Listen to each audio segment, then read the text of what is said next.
I was sitting in my cafeteria at some point, and I was just opening the New York Times, and I was reading through it, and there was this picture of this young boy whose house in Afghanistan, his house had been bombed, and his parents were killed, and it was this accidental bombing, this collateral damage was the term that was used. And this boy's eyes looked at me from this newspaper and asked for a response. And it's a knowing that there has to be betrayal as well. I can't save all the cats in the world. I can't give every person on every corner a coin or take them to a little shelter. It's the knowing of a singular responsibility that is also always a betrayal. It is that knowing, however, that I am called singularly to respond that transcends knowing, because it makes that other kind of thing possible, because it makes it possible to dwell in a certain sense in the transcendent infinite, which is the face of the other, which is the appearance of the other. It is the knowing that I cannot know you. It is the knowing that you cannot know me, even the people behind the papers. That there's always a behind. But that doesn't absolve us from the responsibility to respond. I don't know, Okapano, but if it's not a direct answer, it's somewhere in there. Maybe borrowing from Derrida, this knowing beyond knowing is simply in saying yes. Saying yes to it all. One of the things that many of the people here will respond to, and I said the last question, perhaps this is the penultimate one, qualitative research. You spoke about it earlier. Psychology as a human science, and that it became, you then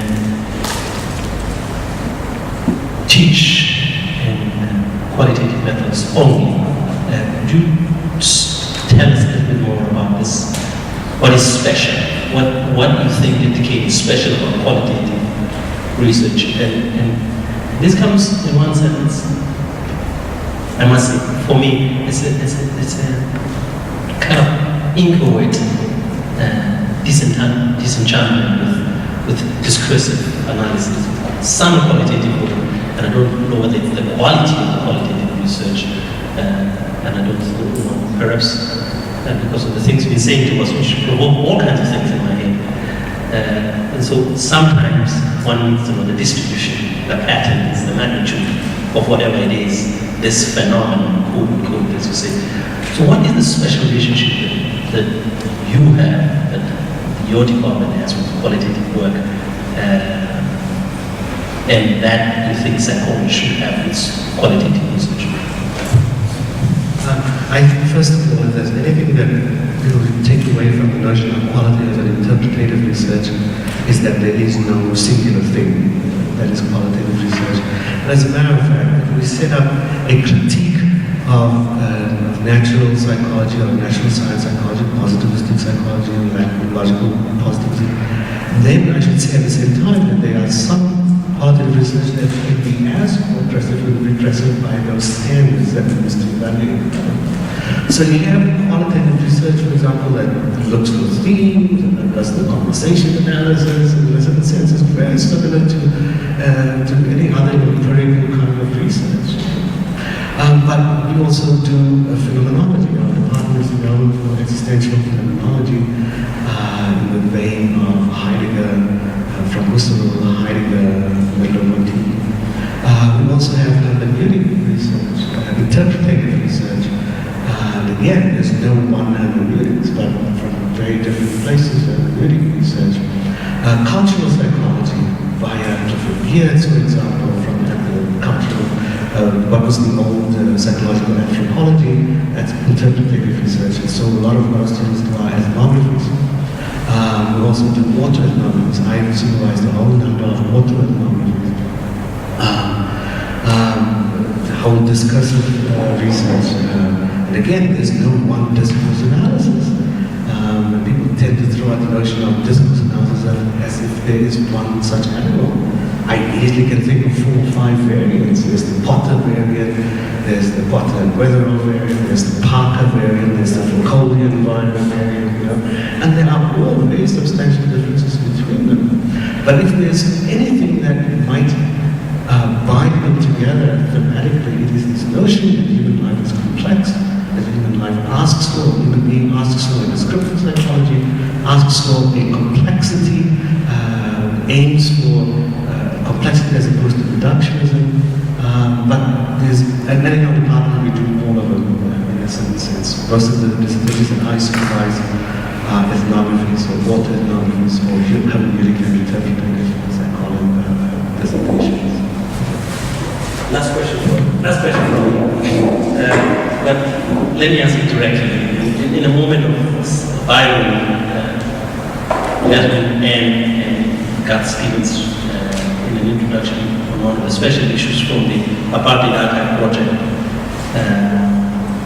I think it was in the introduction, it could be elsewhere, beg your pardon, where you say that you might not be regarded as a really psychologist, you don't do psychological work. So that's the kind of question. You know, this is fine, this is great, this is fantastic work, but is it really psychology? Depending on where you sit, some of you might say, not by a long shot, and other people might say, very much so. I'd like to think that it is. I'd like to think that it is very, very powerfully so.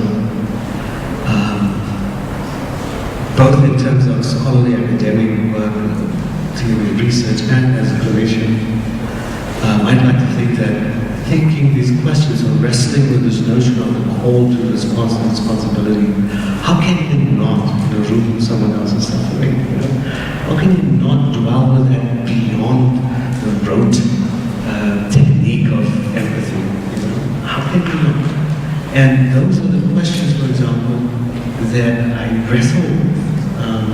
So I would say very much that it is, but by all means and by all accounts, some people would say that's a kooky, crazy, nutty kind of thing that they're doing in William psychology. But thank you to Professor Laubscher, and I think we can open it up. I don't know whether anyone wants to direct it, or should I go ahead and if anybody wants to ask a question, I'm sure you'll be provoked, you'll be entertained, made to think quite a lot about what you do in this thing that you do, we call psychology, and how you might want to think about some of the things that he said. So anybody wants to get us started on the floor? Questions, comments, responses in particular to Leswin?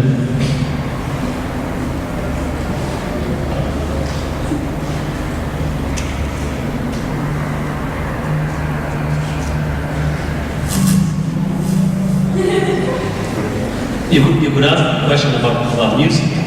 He's written about, and I might not say it correctly, Johannes Kierkegaard. You might want to ask about that. And I think he's writing about Coscombeis as well. Yes, Coscombeis was in there. So he has a deep interest not only in playing, but in thinking about what other musicians play and write about and do. While you think about questions, maybe he should answer about his interest in writing about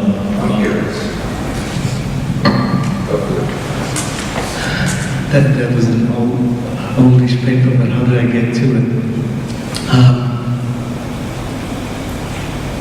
I had a sense that something was happening within. Okay, this was it. After the 94 elections, there's a whole number of articles that asked the question about Afrikaner identity. And there was the sense of Afrikaner identity being siege, or being a threat, or that we need to fashion it. Afrikaners need to fashion the sense of themselves within this new dispensation. The world has changed so much that it asks new questions about self and who we are, individually and as a group. And I wondered about how these dynamics and tensions were expressed or played themselves out in the music. And the so-called flow-frame movement, or the rock movement, Afrikaner rock movement, when I use these terms, of the 70s and 80s, late 70s and 80s, emerged in a certain sense as this moment, as this beacon of revolt, if you will, against the law of the fathers and the oppression. And of course, Laubscher himself touted his involvement as a revolutionary act of sorts, which rubbed me up the wrong way. But so I was interested in it. I was just interested in the dynamics of my neighbors, people, if you will, the notion of the tensions within identity. And as a musician and as someone that likes music, I think this would be a nice place to look, because this movement, this movement is also so topical, it's very much in the news, and I think it was right about when Johannes Kepler committed suicide, maybe before, I'm not too sure. And so I took the whole of Johannes Kepler's oeuvre and kind of analyzed the music, all of these CDs, and also looked at, this is the other thing, that also looked at the album covers. The covers also said something about, kind of approached it in a cultural psychological way, which is to ask about not only the identity of an individual, but to look at identity as a cultural product.